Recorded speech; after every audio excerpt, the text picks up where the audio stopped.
Well, Daniele Albertazzi is a senior lecturer in European politics and postgraduate research director at the University of Birmingham. He joins us now live. Hi there. This election really has delivered very little in terms of political certainty. So are you taking anything definitive from it, or do you think Italy is actually headed toward another election?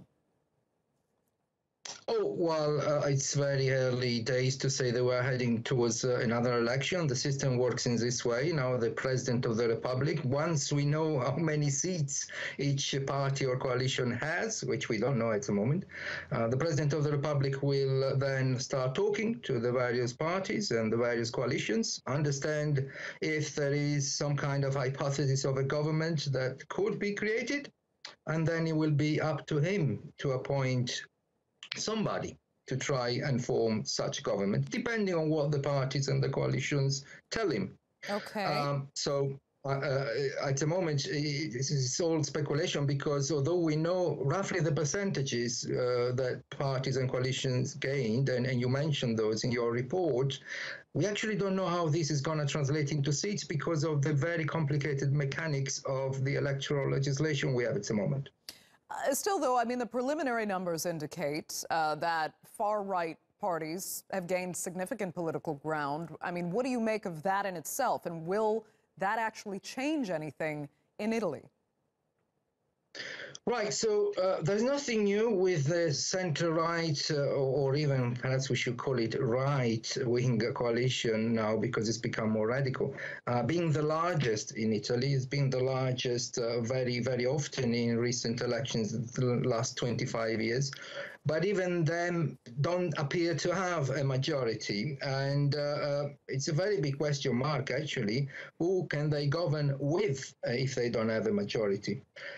But the great, novelty, if you look at the center-right coalition, is the fact that, as mentioned in your report, the League has now overcome Berlusconi's Forza Italia. It's interesting because the international media have been talking for months about the return of Berlusconi. Number one, he had never gone anywhere. Berlusconi was still in charge of Forza Italia, the largest party, we thought, on the right, and remained in charge even after being found guilty of tax fraud and being excluded from the Senate. But what happens now is that although he's run a good campaign, he's now number two within the right, and the number one is Salvini's League, which is a very radical populist party. I mean, it's safe to say, though, this was not the result, preliminary or otherwise, that the EU wanted to see in Italy, correct? Yes, I mean, there are two entities that have actually done very well, and they are Eurosceptic. One is the League that I just mentioned, and of course the other one is the Five-Star Movement, which is Eurosceptic and is very critical at the direction that the EU has taken. But let's keep in mind that, you know, in recent weeks, they've made it very clear that there is no kind of question of them trying to hold an advisory referendum on the euro.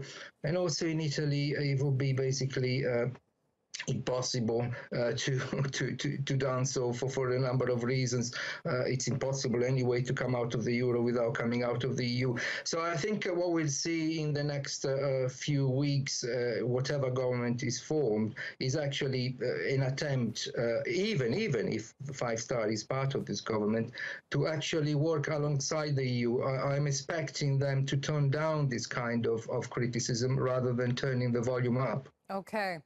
Daniele Albertazzi, thank you so much for joining us there from Birmingham in the UK.